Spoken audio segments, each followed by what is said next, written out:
Hello, everyone. Thank you for joining us and welcome to VIA North America Metabolic Education Event live webinar. My name is Miriam Altena. I am a Territory Manager with VitaFlow North America. We are excited to bring you this live educational activity and introduce our next two speakers. The second webinar topic that will be shared with you today is Management of Adult Patients with PKU, a Clinic's Perspective. Please note this program is being recorded.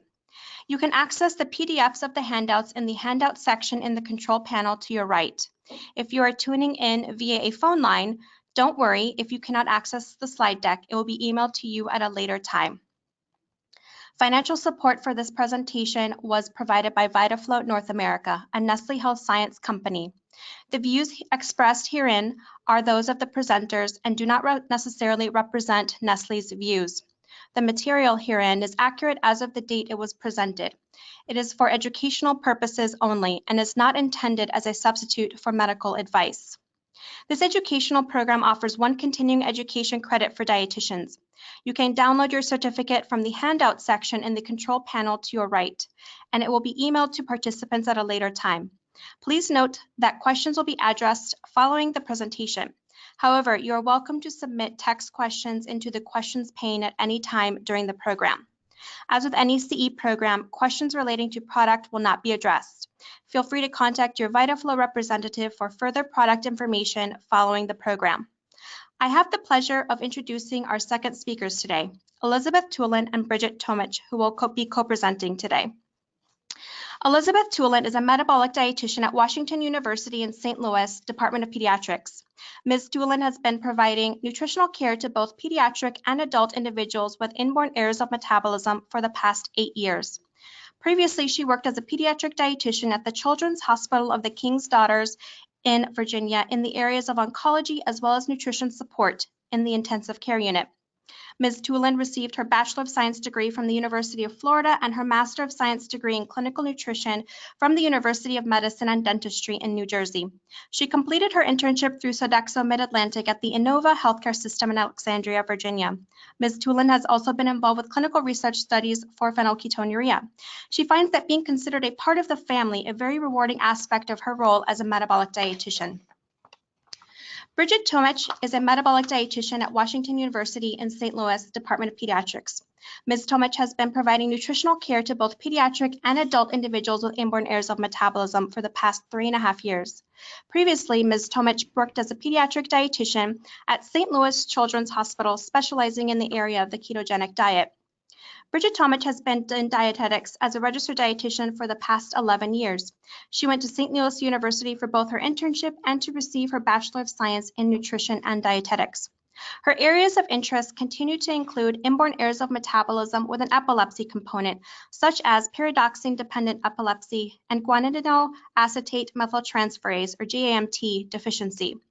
The metabolic world has been both challenging and rewarding for her, especially working with adults to provide the best possible care. Welcome, Elizabeth and Bridget. Thank you, Miriam, for that introduction. Bridget and I would like to thank VitaFlow for this opportunity to present to you guys today about our perspective on adult patients with PKU. Our objectives today are to really review the adult PKU phenotype and have the participants gain some insight on that, and also for participants to understand one approach to monitoring and follow-up of adult PKU patients in our clinic. And participants will explore future developments and new technologies for improving dietary management and patient communication. Next slide, please. This is just a photograph of our center. So like Miriam said, Bridget and I work for the medical school for Washington University, and we're affiliated with both the Children's Hospital, St. Louis Children's Hospital, and then also Barnes Jewish Hospital, which is an adult care center for St. Louis. Next slide. As we all know, the adult with PKU really comes from the beginning of initiation of newborn screening that was instituted in the 1960s. We know that newborn screening was really developed to prevent the most serious consequences of the disease, and also that early treatment in childhood, because of that, individuals can achieve normal intellectual functioning. The most recent ACMG guidelines also tell us that our clinical treatment goal is to maintain a blood Phe of 120 to 360 micromoles per liter, or 2 to 6 milligrams per deciliter, and that the treatment should be lifelong. So here we can identify the disease early, avoid these severe consequences for intellectual functioning. But really, is this a problem solved? We know that there are actually substantial unmet needs of individuals with PKU. They have to endure the lifelong compliance with a Phe-restricted diet. Compared to other chronic diseases, there really are limited therapeutic options. They also factor, we have to consider the side effects of the current treatment.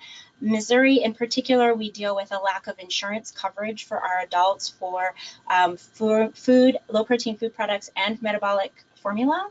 And then there's also non-reimbursed costs associated with PKU. And so this is something that we feel like we are seeing our patients struggle with as time goes on. Next slide. So when we were really looking at the adults with PKU that we're following in our clinic, we did sort of a deep dive into the literature about treatment adherence. This is just a review of some of the studies that spoke to me. This is certainly not a comprehensive review of all of the literature on treatment adherence and metabolic conditions, but some of these studies really spoke to me and really felt like they're applicable to our patients. So as we all know from working in PKU clinics, dietary adherence is a problem for the adult patient. In 2012, Anita McDonald and her colleagues put out an excellent article, I feel, that really summarizes the factors that impact dietary compliance for PKU patients and can be applicable to all inborn errors of metabolism, really. The first being medical foods. Of course, the palatability and tolerance is always a factor. Secondly, I like how she put this, the burden of the disorder, the burden of the diet. Our patients, we kind of forget, especially with PKU, because the treatment seems so much more simple compared to a lot of other inborn errors. But really, our patients do, over the course of their lifetime, by the time they're adults, they really endure an endless sequence of medications, procedures, home blood tests, numerous visits to the hospital, seeing a wide range of professionals. And this is a shared experience by the whole family. She also refers to what's called the paradox of diet treatment. Really, I like the way that this is worded, where we kind of struggle with this idea that the more strict we are with the diet treatment, the better the outcome is going to be. And we've really moved to having really high expectations so we can have the best neuropsychological outcome for our patients. But at the same time, we also want them to have the best quality of life. So we have to really look at that paradox of a severe diet treatment versus, their quality of life. And then lastly, it's also patient responsibility. As our teens turn into adults, they begin to have autonomy over their PKU management. So they need to have more knowledge and knowledge of treatment and motivation, both theoretical and practical knowledge. We also need to be aware that these patients may have particular difficulties managing the complexity of their treatment, depending on their impact of their condition of their neuropsychological profile. For example, in poorly treated PKU, they can have poor executive functioning, which will affect their organizational skills, attention, short-term memory, working memory, and that'll affect their ability to self-manage and a low-protein diet. So those are a particular issue. Also, they tend to be during high-risk periods like puberty and pregnancy and postpartum. So in 2013, another study, Dr. Berry looked at the issues facing adults with PKU 50 years after newborn screening. They specifically looked at the question of access to healthcare services required throughout the life to treat PKU. It's a really interesting study, but what spoke to me mostly was that she's reporting that 71% of adults with PKU in the US, ages 19 to 45, are not actively treated by a metabolic clinic. That's a huge number of patients out there that really could return to our clinic. And the lack of clinical follow-up really reflects the need of a continuing evolution of treatment practices since the initiation of newborn screening.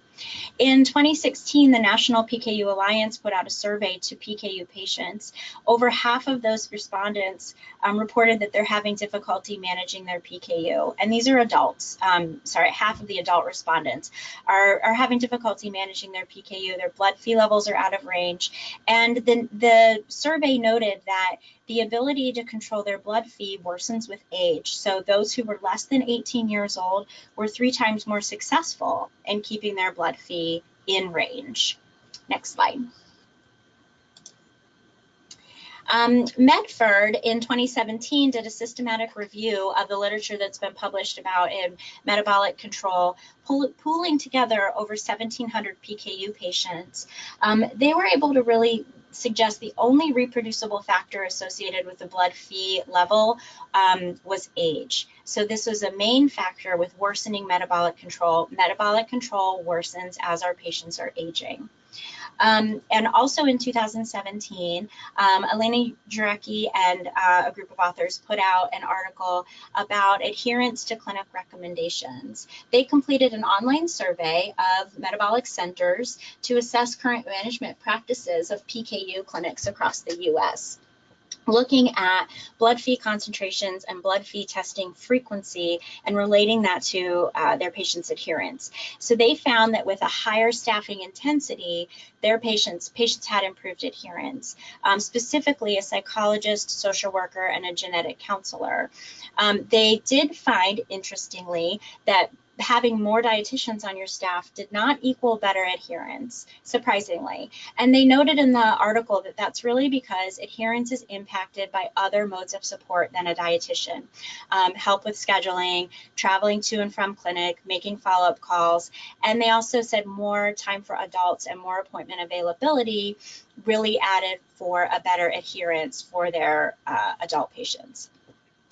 One of my favorite studies to read was this PKU attitude study that came out of Italy. This was a comprehensive survey of 5 major medical centers in Italy, all of which had a dedicated psychologist, I'd like to note. They had findings that were consistent with Medford's 2017 study that adherence worsens with age.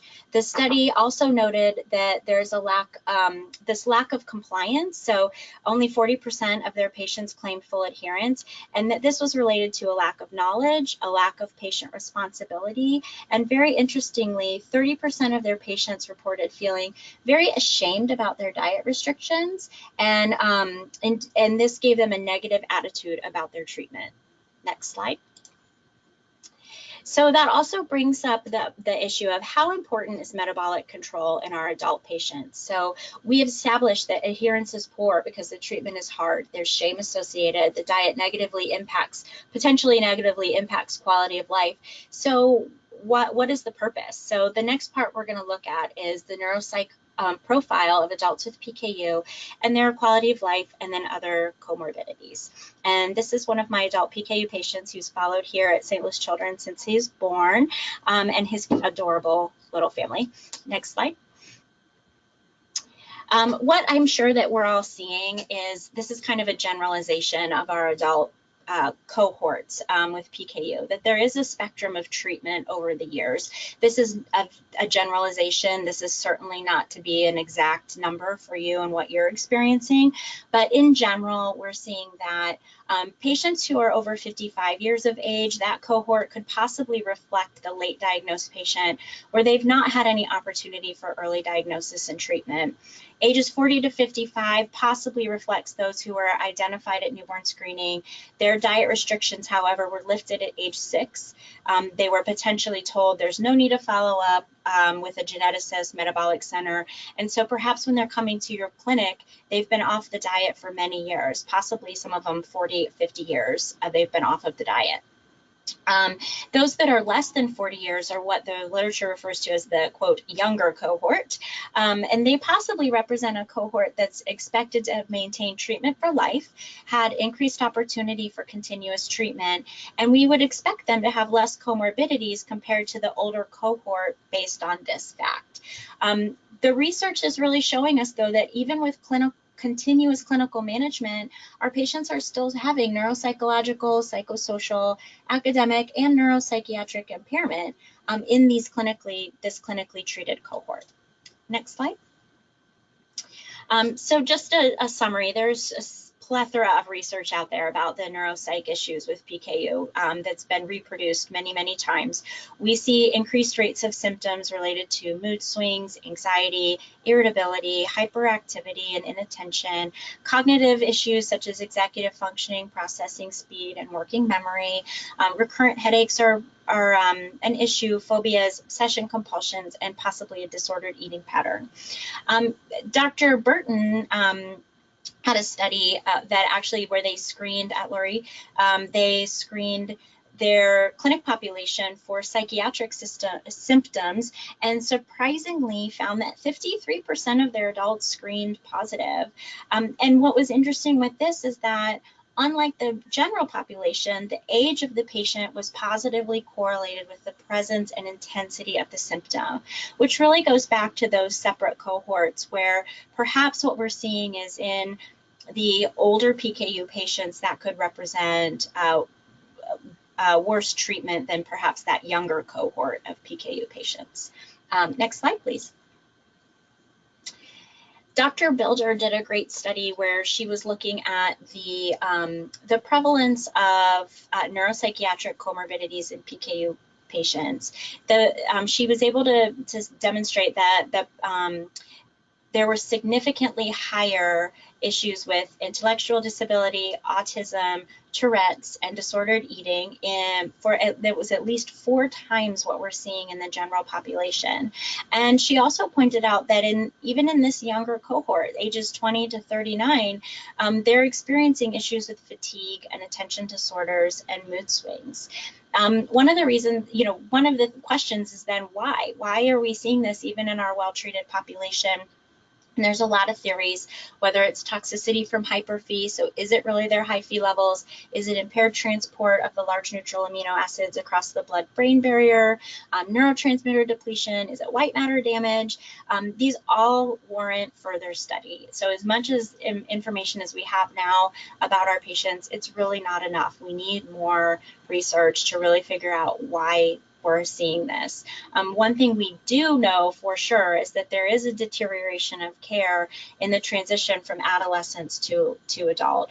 And this study suggests perhaps improving awareness in the psychiatric and among psychologists about this. So, and really to include a neuropsych screening in the routine care of adults with PKU and provide them access to mental health professionals.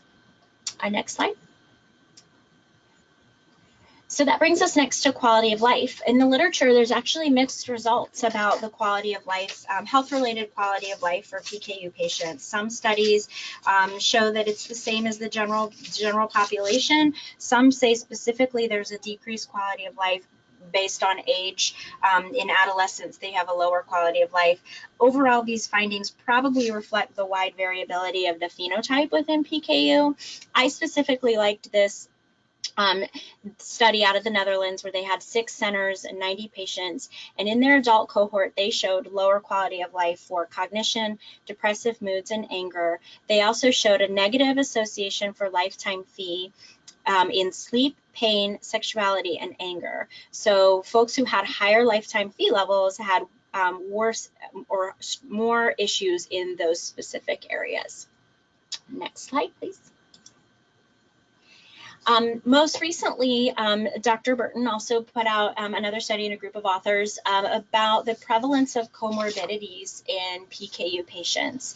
This was an a retrospective case-controlled study. They used insurance-based claims. They had over 3,600 PKU patients, and they compared it to over 18,000 matched non-PKU controls. The mean age of this study was 35 years of age. And despite this being the younger cohort, the healthcare costs incurred by PKU patients were 4 times that of other controls. There was a prevalence of multiple comorbidities that were significantly higher in PKU patients. Most prevalent was renal insufficiency with hypertension and overweight. The study does caution that this data may not accurately estimate the true prevalence of comorbidities in PKU in the PKU population, because we are looking at only those who are connected with a clinic, and that are, because this is based on insurance claims. So these are only people who are currently under our care. But I found it to be really interesting that it's really showing us that the clinical manifestations of PKU may not be just limited to neurological, neurocognitive, and neuropsychiatric manifestations, that we really need to be looking at the overall comorbidity burden of our adult PKU patients, because that's a lot to bear. It's a lot to control, to see different specialists, and especially if you are having these neurocognitive issues, to really manage these other comorbidities could be very difficult for our patients. Next slide. So what do we do with all of this information? So we can tell from this research that our adults with PKU have different needs than they did as a child, an adolescent, or teenager. And this research is really showing that they need our help. They need assistance with adherence to treatment. They need improved Phe levels. They need improvement in their compliance with their diet. They need help with the overall burden of disease, a social network, family support, and education. Those are family support and education is strongly correlated with better adherence to their treatment.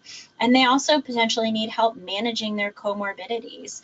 In addition to that, we know that we as practitioners need to help them address and identify their neurocognitive deficits. I don't know if you guys see this with your patients, but Bridget and I often note that our patients have very poor self-awareness, so they don't always know they have these neurocognitive deficits, and it's really our job to help them identify them as well as find the appropriate help that they need. So when we were looking at all this, Bridget and I thought, how can we really help our patients? What is the best way for us to do this? And that was when this idea of our adult clinic was really born. And Bridget is going to talk the next half of the talk about our clinic. Thank you. Thank you, Elizabeth. At this time, we are going to present to you with a little bit of an interactive component here today. We have a question that will be loaded up for you to see, and I will read that question, and you'll have 4 answer options, and we'd like you to, in your panel to your right, be able to click the answer that applies to you and your clinic. The question is, how is your facility currently managing adult PKU clinic visits? And your answer options are separate adult PKU clinic in an adult setting, separate adult PKU clinics in pediatric setting, PKU clinic day with mixed adult and pediatric PKU patients, or metabolic clinic days with all disorders of all ages. And you have the opportunity to click whatever answer is most suitable to you and representative of your day-to-day. And as that comes through, I will kind of share the responses that we have coming through. Looks like the majority so far is the last option, which is metabolic clinic days with all disorders of all ages. Almost 70% of participants answered that. And we're about to close the poll here, so you have 1 more second. And so our final answers are 66% metabolic clinic days with all disorders of all ages, followed by 21% PKU clinic day with mixed adult and pediatric PKU patients, and then separate adult PKU clinic in adult settings, 11%, and just 3% for the separate adult PKU clinic in pediatric settings. Thank you. And now I'd like to ask that Bridget continues on with her presentation.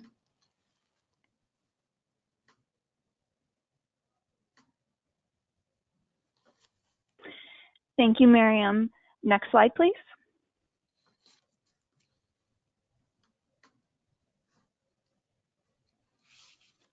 So now I'm just going to talk about our clinic a little bit and how our adult clinic came to be.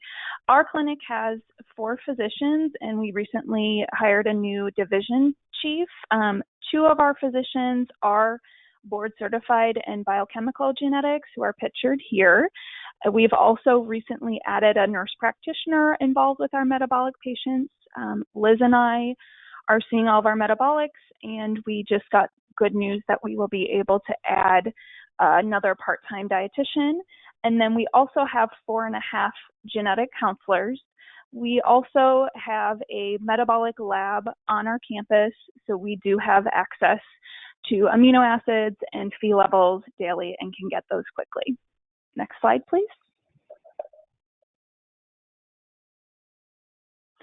So our PKU population, we have roughly 130 PKU patients.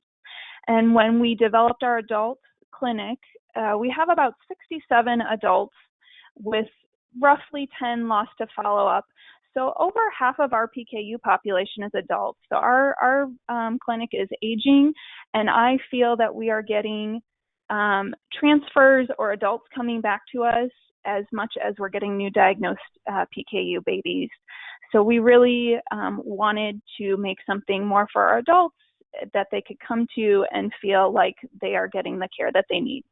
So we were able to start our PKU clinic about a year ago in November 2017. Up to this point, we've seen roughly half of our adults in clinic and another 10 within our pediatric setting. Some of our barriers, which I'm sure are similar to all clinics, is insurance coverage for formula and low-protein foods. We do have a state program, but they are payer of last resort, and it's harder to qualify as a single income household. So that is a struggle. You know, we have a lot of people that have gone off of diet and are trying to come back, where we're encouraging formula and diet for life. Our lab can be quite costly. Our state program will cover 1 visit in labs, but a lot of our patients don't have insurance. Communication tends to be a big issue. Many are asking for text, and we do not have that option, so we are following up through email or phone calls. Executive function, of course, many forget to come or are unable to come, and many are anxious about getting to clinic. Transportation, some do not drive, and it's difficult to get them to remember to set up transportation and get there. And we definitely have a handful that have had negative experiences in the past and really don't want to come back to clinic or are embarrassed to come back to clinic. And then we are seeing our PKU patients yearly, and it's often a struggle to get everything crammed into a yearly visit. Previously, we were doing half-hour visits with our PKU patients and decided to switch to hour visits. And then the struggles as dietitians trying to manage social needs. We really wish we had a social worker and additional counseling for non-PKU matters. Next slide, please. So we were able to establish our adult clinic. Liz and I asked our providers and also our director of clinical operations about starting a clinic. We were lucky enough to have a recent nurse practitioner hiring, and she wanted to manage this clinic. So we had a provider. It was just finding the space. So our director of clinical operations requested the next higher up, the executive director, and our request was approved. Then we were able to have our director of clinical operations meet with the senior director of operations for internal medicine, which is our adult side on our campus. They met to talk about the collaboration and where rooms would be available. And that went well. So then we were able to meet with the clinical side of things to discuss the logistics of the clinic. Who's going to schedule them? What would we need for clinic? Our medical assistant needs for rooming and other clinic needs. And finally, the financial costs were discussed. We received institutional pricing because it's on our campus. So it's $17,000 a year for 2 rooms for 4 hours once a month. whether we have clinic or not, and then having that medical assistant support. And then our contract was signed and we were ready to go. I believe that took, honestly, just a few months to get into place. Next slide.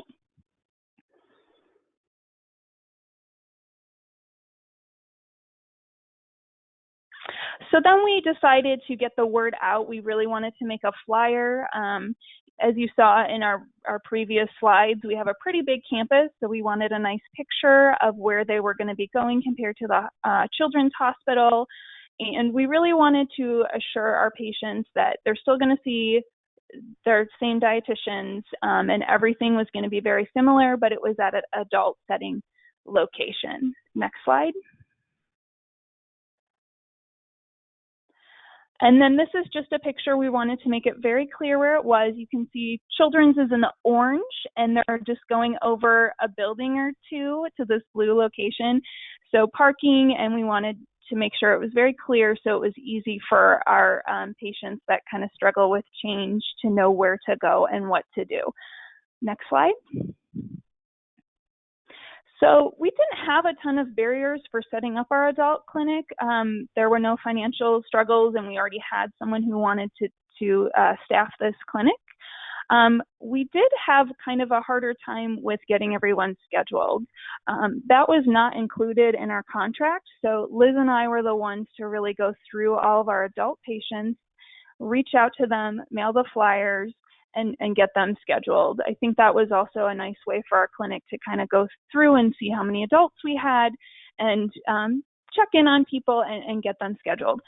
Many of our adults had seen Dr. Grange since they were born and were not very excited to see a new provider.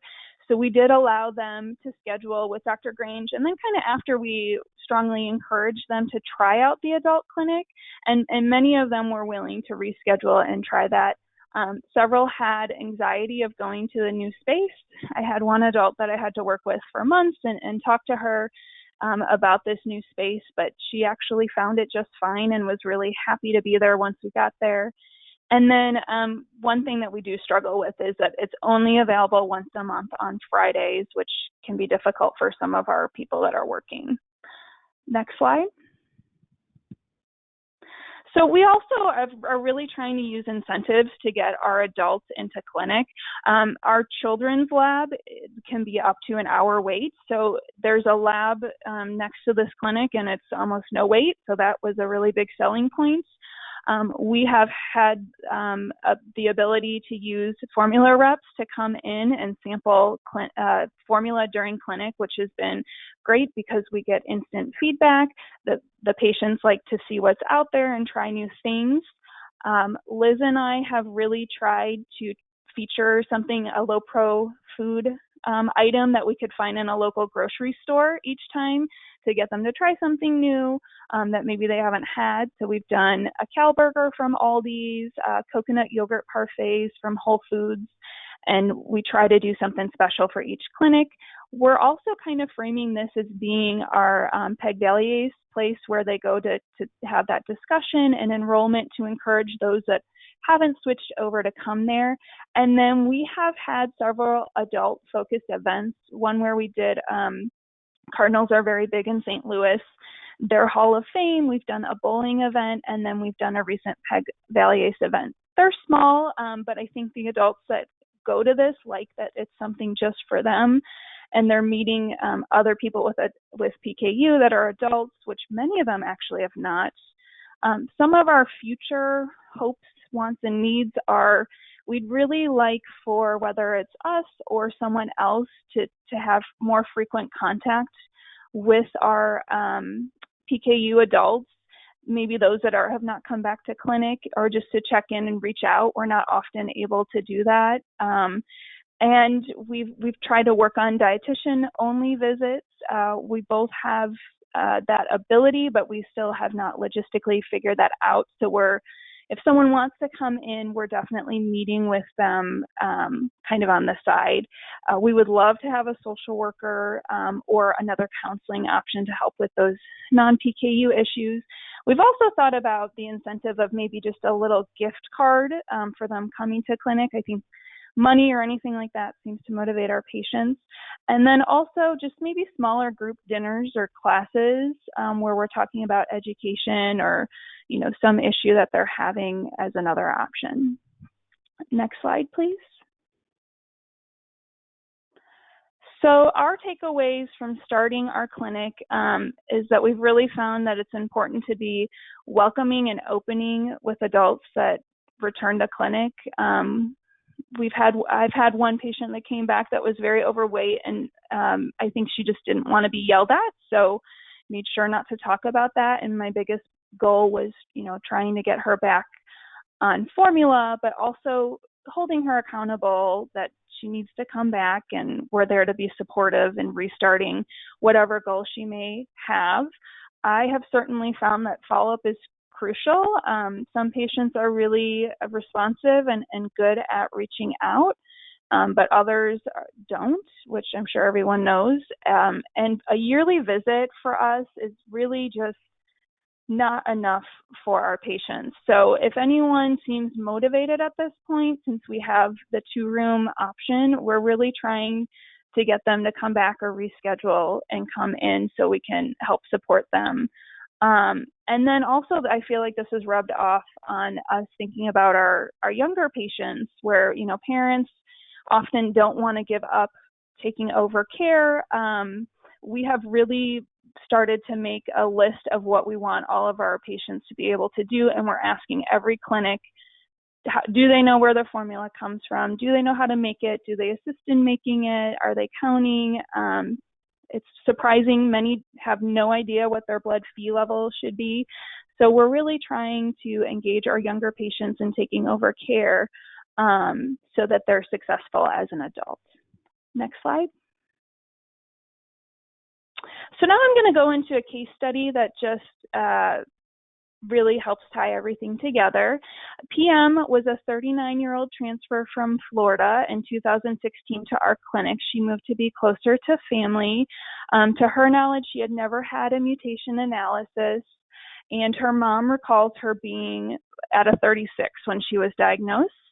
She was responsive to cyproterone, which she started in 2009, and Florida had a state program which covered formula, so she was not used to paying for formula. Next slide. So our first visit was in May 2016. She came with her mom. She brought records and was very motivated and had goals. She wanted to make sure she had formula coverage. She felt like with her cyproterone trial, she got more protein, but she really wasn't sure what her protein tolerance was, and she wanted to lose weight and incorporate more exercise. So when she came to me, she was on 2 to 3 scoops of a higher flavored amino acid formula, and she said she was typically taking 2 scoops a day. Her diet record showed that she was pretty on track with her protein intake, and she was mostly counting Phe. I thought her total protein intake was actually a little bit low, and her calories looked okay. Her Phe level at that time was 6.3, her tyrosine was fine, and she was classified as obese. Next slide. So I had a hefty amount of goals because I was trying to establish care, and looking back at this, I think this was just too much to cover in one visit, but this is what we did. I recommended that she increase to 3 scoops of her formula to better meet her protein needs, and I thought a higher formula option might keep her full and not have her eating other higher calorie foods. So we set her up with a DME company, and then I told her to continue eating the 30 grams of protein since her level wasn't too high. We continued with her cyproterone dose, which was below the 20 milligrams per kilo, but she is pretty overweight. We referred her to PKU formula company and pharmaceutical company for assistance programs to get set up in St. Louis with both her formula and cyproterone. She mentioned that she's single income, so I also helped set her up with NORD for lab coverage. And we talked about maybe switching over to the simplified diet once we could figure out her protein tolerance. I provided the Denver handouts at that time. And then I figured once all this stuff was able to happen, this would help her with her weight loss goals. And then we talked about maybe getting some sequencing in the future, which she had not had. Next slide. So in between visits, she was very responsive and motivated, and we emailed pretty frequently for the first 2 months, especially until she had formula coverage.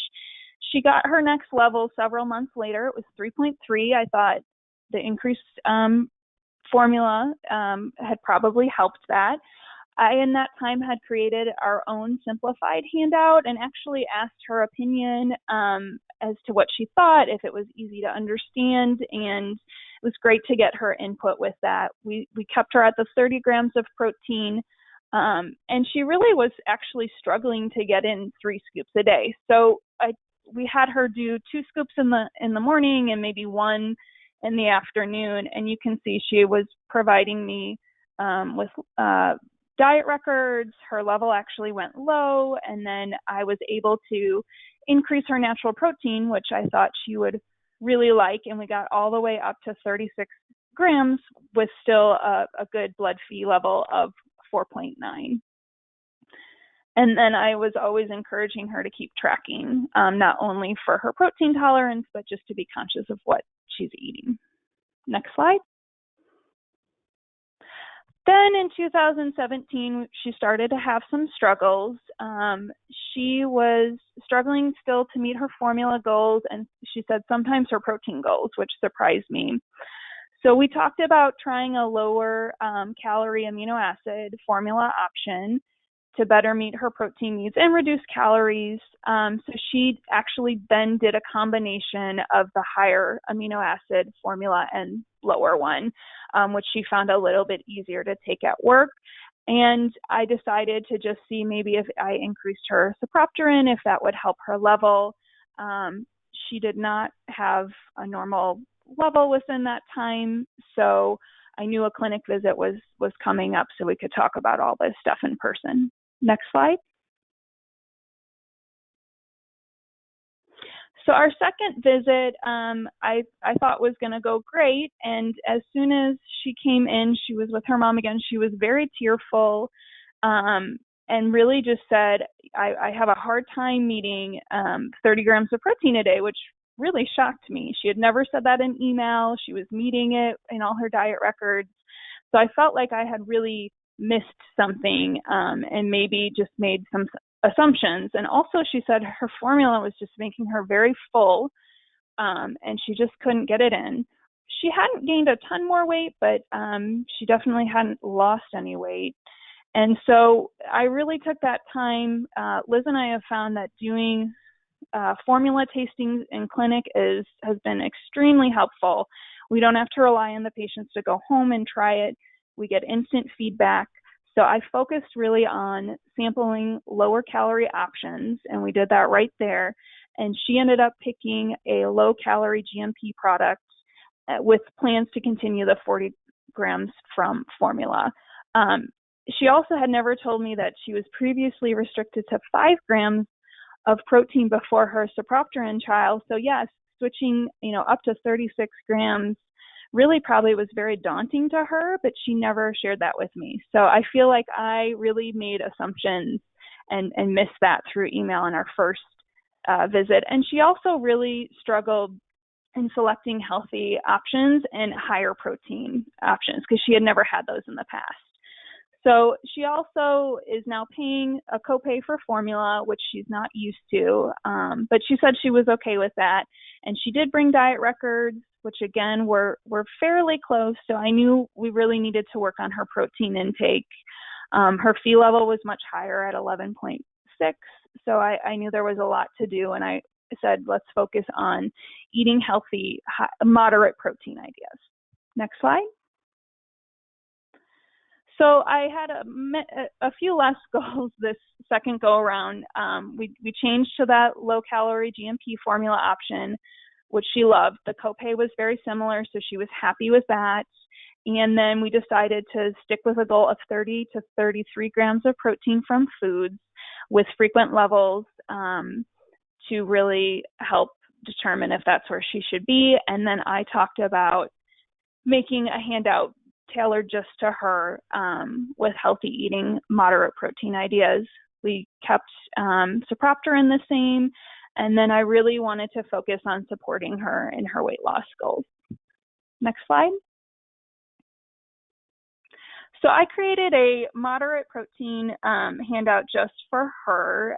With each meal, I went through breakfast, lunch, and dinner with the total protein intake of 4 to 13 grams per meal. So I wanted her to try a few things that she probably never had before, such as eggs, a lower calorie yogurt, oatmeal, and then I really focused on trying to add lots of fruits and veggies to every meal. So stir fries or wraps with a lot of vegetables, maybe a tiny amount of meat, and then zoodles I thought would be a great choice for her, the zucchini noodles with lots of veggies, and again, a homemade pizza with veggies. And she really liked all of these ideas and found that she liked shrimp.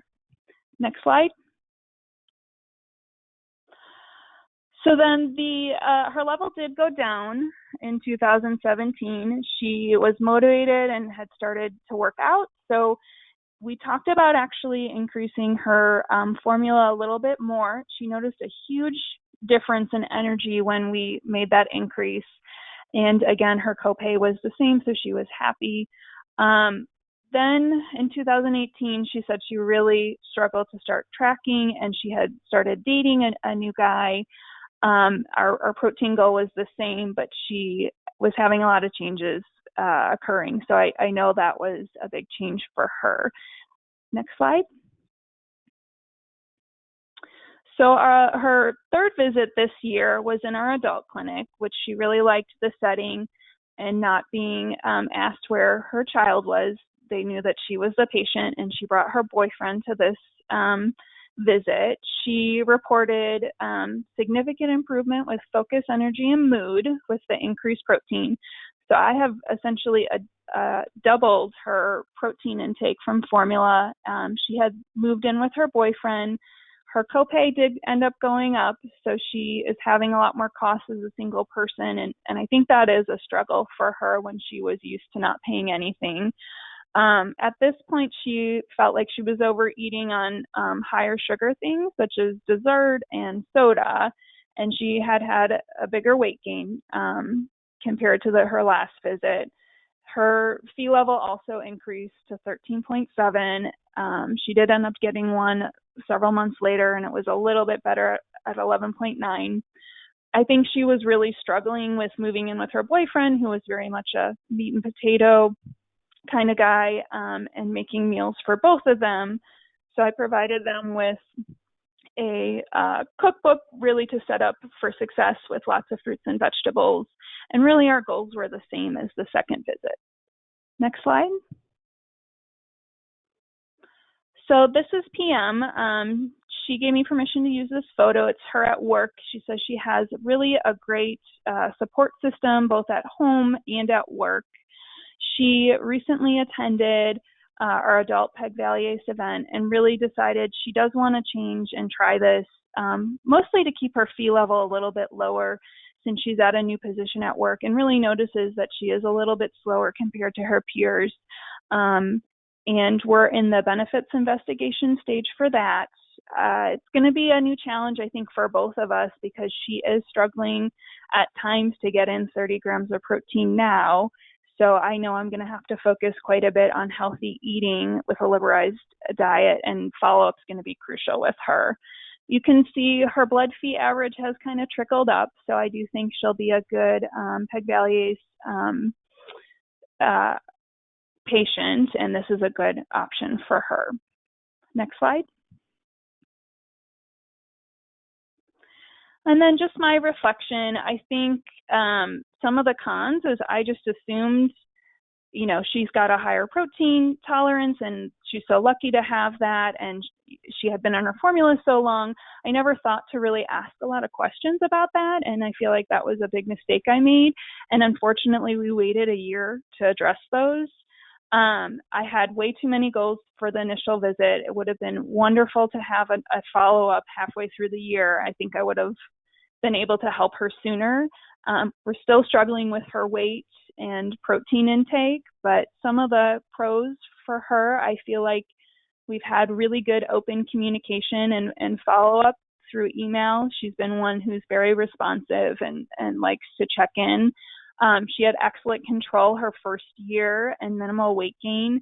I've learned that I really need to listen, not just about PKU, but about her life and what her overall goals are, and embrace the small changes she wants to wait. And then I really don't want to wait for her for a year. So checking in and really asking those important questions. And we just, I think, have a really good collaboration. And then I also asked PM if she had any thoughts for dietitians dealing with adults. And what she sent me was so good, I'm going to read it. So she said, as adults, we have similar and ever-changing needs, just like infants and young children with PKU. Adult patients, such as myself, are looking for a clinical team that can help support us in our journey to be healthier, and I have found that here. Like many others, we want a team who will listen to my goals and collaborate with me to come up with a plan to reach those goals. No matter what the goal is, even if it's a personal goal as opposed to a dietary goal, it all ties back into what we put in our bodies, how we eat, and how we take care of ourselves. I've been given those tools I need to achieve my goals. Where I struggle is maintaining the steps to get to the goals sometimes. When life happens or something stressful occurs, I turn to foods for comfort and not always the healthy options, and it can throw me off course. I think this is what happened towards the end of 2017 and the majority of this year. 2019 will be better.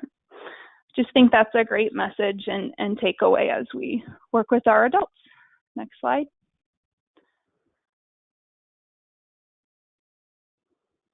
So here are our references. Next slide.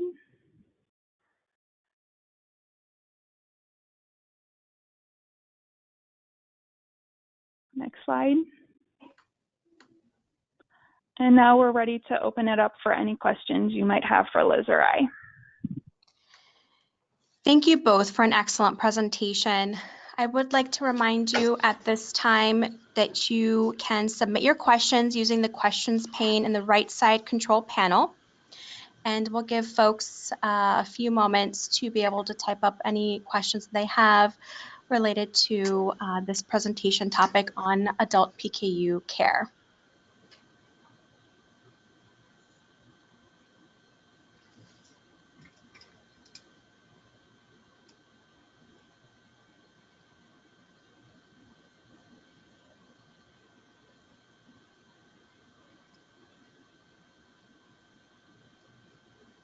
All right, well, thank you again, Bridget and Elizabeth, and to our audience today for your participation. On behalf of VitaFlow, on behalf of VIA, VitaFlow in association with you, we hope that you found this information valuable to your practice and enjoy the rest of your day.